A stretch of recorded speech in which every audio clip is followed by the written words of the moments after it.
Imagine this. I'm Millie, a 36-year-old woman and a wife. I find myself navigating a rather solitary existence while my husband Francis serves in the military. Yes, he's been deployed for quite some time, and let me tell you, military life isn't all about glamorous reunions and tearful farewells. It's about discovering resilience in those moments in between. Now, Francis is a courageous individual, possessing a quiet determination that I truly admire. During one of his calls home, he made an unusual request. He suggested that I should work on improving my relationship with his mom, Lily. I asked, "What are you talking about?" "Well, you see, Lily hasn't been herself since Francis' dad passed away. She's been feeling quite lonely, and to be honest, so have I during this deployment." Francis had noticed it too. It's been challenging for all of us. Francis' idea was that maybe Lily and I could use each other's company a bit more, spend more time together. I responded, "Francis, please." I was well aware that things had been strained between Lily and me since the infamous wedding incident, or should I say, the wine incident. Let me provide a bit of context. Our feud dates back to my wedding day. Picture the stress of planning, coordinating, and trying to keep my composure, so I wouldn't come off as a complete lunatic. Though deep down, I knew I most certainly was. I was attempting to relax before taking the plunge into marital bliss when Lily, my dear mother-in-law, seemed determined to push my buttons. She had a knack for it, honed to perfection on that very day. She had an agenda, and it wasn't subtle at all. Her aim was to inject a bit of chaos into my life. Petty actions were her forte. So there I was getting ready and trying to cherish every moment before the big I do, when Lily, with a grin that could only be described as devious, accidentally spilled red wine all over my pristine white wedding dress. Yes, red wine on a white dress. It was like a nightmare unfolding in slow motion. Of course, she claimed it was a mishap, attributing it to her butterfingers because her baby boy was growing up. But I knew better. That mischievous twinkle in her eyes gave her away. She did it on purpose. From that moment on, our relationship took a nosedive. It was as if a layer of trust had been peeled away, revealing the simmering tension beneath the surface. Every subsequent encounter was laden with passive-aggressive comments and thinly veiled sarcasm. What used to be friendly exchanges had turned into a battlefield of snide remarks. It was utterly exhausting, to say the least. So naturally, I distanced myself from the situation. I had no interest in engaging in a feud. But because of my love for Francis and the hurt in his voice, I reluctantly agreed to try and mend our strained relationship. I couldn't help myself. I just felt an overwhelming sense of sympathy for him. He had endured so much nonsense during his time in the service, all that grueling training and those sleepless nights. I knew I owed it to him, at the very least, to make an effort. Besides, it had been several years, and I hoped that Lily had done some growing up in the meantime. I said, "Well, if it's important to you, I'm willing to give it a shot. After all, I'm all about supporting each other." He replied, "That's my girl. I know it won't be easy, especially given your history, but who knows? Maybe you'll find you have more in common than you think." "I'll keep an open mind, I promise," I said. "But just so you know, if she tries to pull any wine-spilling antics again, I'll have a serious talk with her. No more sabotage attempts, I swear." "All right then, let's do this, for you, for us, and even for Lily," he said. "Thanks, Millie. It means a lot to me, and I promise I'll make it up to you when I'm back."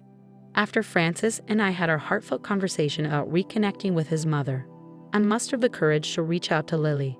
I knew it wouldn't be a walk in the park given our history, but I was determined to make an effort for the sake of my husband and the overall family atmosphere.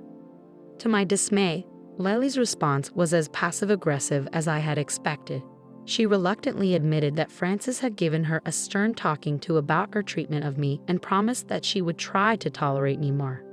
The emphasis on the word try made it clear that this wasn't going to be a smooth journey, so we cautiously started spending more time together. It was a rocky start, with tension so thick you could practically cut it with a knife.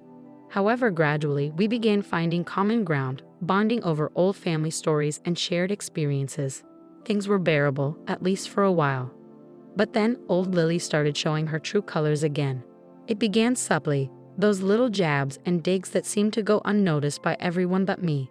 A snide comment here, a passive-aggressive remark there. It was like a scene out of a high school drama. It was infuriating. It seemed like she couldn't help herself, and it was driving me to the brink of insanity. Months passed, and my frustration continued to mount. I was tired of pretending to be the nice girl who was trying so hard to make things work. I had had enough of the fake smiles and insincere conversations. I couldn't ignore the glaring issue any longer, no matter how uncomfortable it might be. So one day, I mustered my courage and made the decision to address Lily about her behavior. We were at her place, sipping on some tea that seemed more bitter than usual. As I searched for the right words, my heart raced a mile a minute. Eventually, I blurted out, "Lily, I can't ignore the tension between us any longer. I thought we were making progress, but these constant jabs and digs are getting to me." Lily gazed at me with her practiced innocence, but I wasn't falling for it this time. I took a deep breath, my frustration turning into determination, and continued, "You know exactly what I mean. Honestly, I'm tired of pretending. If we're going to make this work, we need to have an honest conversation." That's when things took a turn for the worse. Our conversation escalated into a full-blown argument, with each word growing more heated than the last. Our voices became louder, and it felt as though the tension in the room was suffocating me. I half expected my nosy neighbor to call the police, thinking a domestic dispute was unfolding. As the shouting persisted, it struck me how deep-seated the resentment truly was. This wasn't merely about a spilled glass of wine on my wedding dress anymore. It was about years of misunderstandings, miscommunications, and a reservoir of pent-up anger. In that moment, I realized that there was no going back to the way things were. Eventually, our argument subsided, leaving the room heavy with the weight of our words. I left Lily's place that day feeling drained but strangely liberated. We had finally let it all out, and while our exchange might not have been graceful or eloquent, it was undeniably real. In the aftermath, a mix of emotions washed over me: relief, sadness, and an oddly enlightening clarity. It became apparent that certain wounds ran too deep to heal with just a few tea sessions and polite conversations. After that intense argument with Lily, I found myself seated in my living room, the weight of all that had transpired hanging heavily in the air. I had grown weary, fed up with the ceaseless tension and bickering.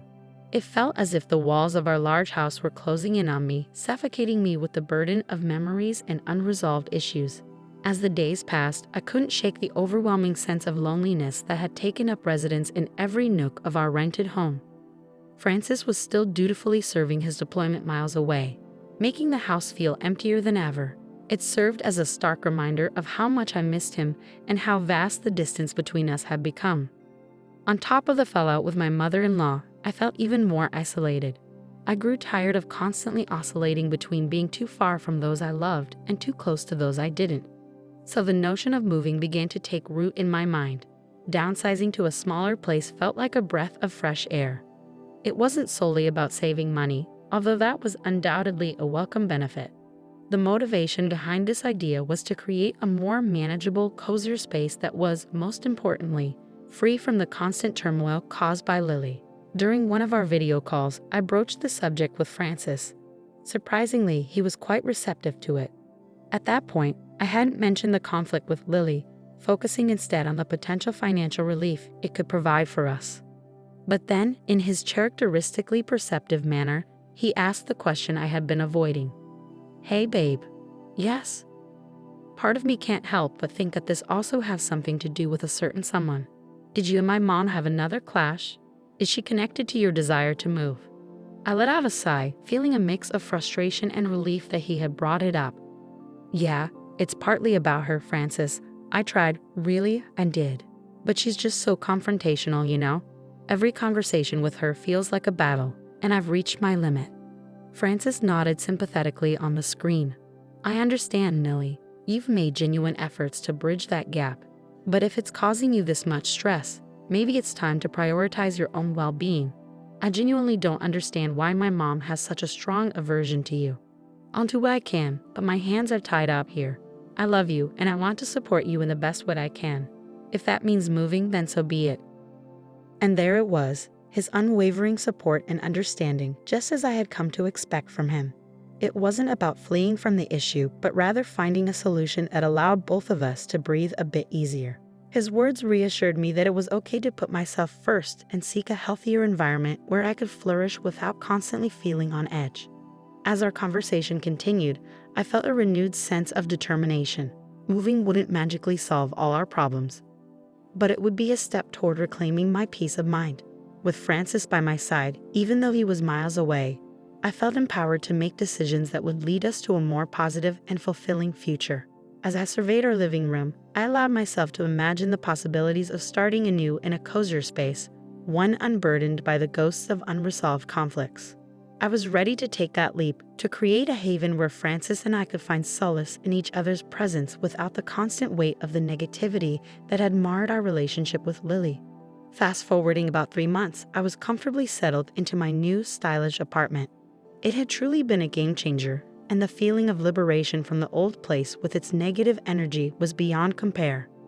My 26th birthday was swiftly approaching, and I was filled with excitement. This would mark my first celebration in my new digs, and I was determined to make it memorable. Traditionally, I'd vacate my home the night before the party, allowing my friends and family to decorate it as a surprise. However, this year called for something different. Having such a small apartment meant that I couldn't host a grand party. Instead, my friends were already there, and we were kickstarting the festivities before our early flight the next day. It was a pre-trip hangout, crashing at my place before jetting off together.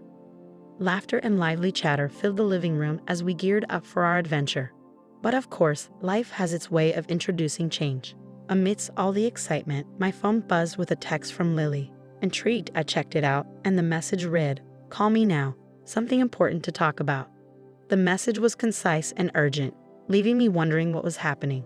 I discreetly separated from the group and made my way to my bedroom to call Lily. My heart raced with curiosity and concern. "Hello, Lily. What's going on?" Her response was abrasive and direct. "I've had enough of your behavior, Millie. What the hell is wrong with you?" I retorted, "Excuse me, you heard me. What's your problem? Why do you insist on trying to make my son hate me?" She persisted. "Oh, I see. You're upset because I told your son the truth." I found her accusation absurd. "What truth? You're being ridiculous." "Lily, I don't have time to deal with you. I'm fed up with your bitterness. I don't care that you're unhappy. Just leave me alone and let me enjoy my birthday weekend." She then dropped a bombshell. "Speaking of that, I wanted to inform you that you won't be enjoying your birthday this year. You should thank me for the heads up." Confused and alarmed, I demanded, "What the hell are you talking about?" She continued, "Well, after not receiving an invitation this year, I felt a bit resentful. So I took it upon myself to contribute in my own way to make your birthday special. You see, I couldn't wait any longer. I broke into your home and destroyed everything. All the decorations, the furniture, everything is shattered. Come to think of it, I did you a favor because your friends did a terrible job at decorating this year. Honestly, it looked like a completely different person was living in that house." My jaw dropped, shocked by Lily's audacious actions. I took a deep breath, my silence stretching out as I imagined Lily smirking on the other end of the line.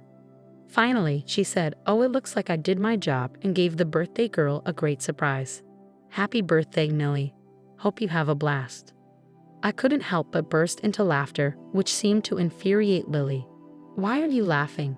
What's so funny? You should be in tears right now." I managed to regain my composure.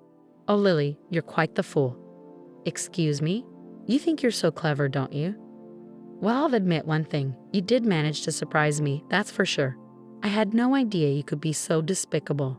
But you've made a colossal mistake, my dear." Lily demanded. "Oh yeah? What's that?" "That wasn't my house." "Have you lost your mind or something?"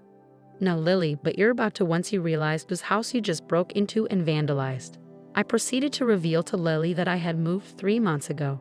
It was an unexpected revelation for her. The old house was history, replaced by a new occupant, Sheriff Liam, who was new to the area and planning to move in with his family. I had met him a couple of times and could already tell he was one of those genuinely nice guys, focused on getting his new place ready for his family. As I explained all this to Lily, I sensed her mood changing. Panic began to set in, and she was starting to freak out. She had just realized that she had messed with the wrong person in a big way. Vandalizing an ordinary home was one thing, but taking on the new sheriff's house was a whole different level of audacity. I heard her shiver on the other end of the line, and I knew she was beginning to grasp the magnitude of her actions. Her voice trembled as she asked, "Oh my God, Millie, what have I done?" I couldn't help but let out a chuckle. though it wasn't a joyful one. "Well, Lily, you decided to mess with the sheriff's home. You're on your own with this one." She began to cry and panic, begging me to help her fix the situation. She didn't even apologize for attempting to vandalize my home. She wanted me to reach out to the sheriff and tell him it was all a big misunderstanding. But seriously, this was just too much. Lily was facing the repercussions of her actions, and I had no intention of coming to her rescue. I had to stifle a laugh as she sobbed over the phone, lamenting that her life was ruined. I didn't feel an ounce of sympathy for her, not even a tiny bit. She had played these games for years, and now it was time for her to reckon with the consequences. It felt somewhat like poetic justice, if you ask me. "Please, please help me," she pleaded desperately. I simply shook my head, even though she couldn't see it. "Sorry, Lily, you got yourself into this mess, and I suggest you figure your way out. I won't be part of it. I will say, though, you've given me the best birthday present." Music. I ended the call and let out a sigh of relief. Finally, I was done with Lily and her drama. It was time to move forward and live my life without the constant drag of her negativity. As I glanced around my cozy new apartment, I knew I had made the right choice in leaving the old place behind. The next day marked the beginning of my vacation with my friends. We were geared up for fun and adventure, and I was determined to leave Lily's mess far behind me. Throughout the trip, I ignored all of her calls. I had made up my mind that I was finished with her and her toxic behavior. During a break, I managed to reach my husband, Francis, and filled him in on everything that had transpired with Lily. Understandably, he was upset with his mother for her absurd behavior. It seemed like she had finally crossed a line too far, and he was relieved that she was experiencing the consequences of her actions. While my friends and I enjoyed our vacation, I continued to receive updates from friends and acquaintances back home. They filled me in on Lily's predicament. It turned out that, after all her wild antics, she had landed herself in a jail cell. The irony of it all was that she had no one to bail her out. It was like the universe was serving her a hefty dose of karma. I couldn't help but feel a sense of satisfaction hearing about Lily's situation. For so long, she had acted as though she could do as she pleased without facing any consequences. But now, she was dealing with the consequences all on her own, having pushed away everyone who might have been willing to help her. While I was enjoying the sunshine with my friends, Lily found herself confined to a jail cell with no one to turn to. It felt as if a heavy burden had been lifted from my shoulders. I relished the knowledge that I was now free from her toxic influence, no longer shackled by her manipulations and hurtful actions. As my vacation drew to a close, I returned home with a sense of renewal and refreshment. The chapter of my life involving Lily was firmly closed, and I was eager to move forward without her. It was an empowering sensation knowing that I had taken charge of my own happiness and left behind the negativity that had held me back for far too long. Life continued to progress, and I dedicated myself to cultivating positive relationships and surrounding myself with people who genuinely cared about me. Francis and I grew stronger than ever, united in our commitment to creating a happy and healthy life together. As for Lily, she had ultimately reaped what she had sown, and it was a profound lesson that would linger in her memory for a long time to come.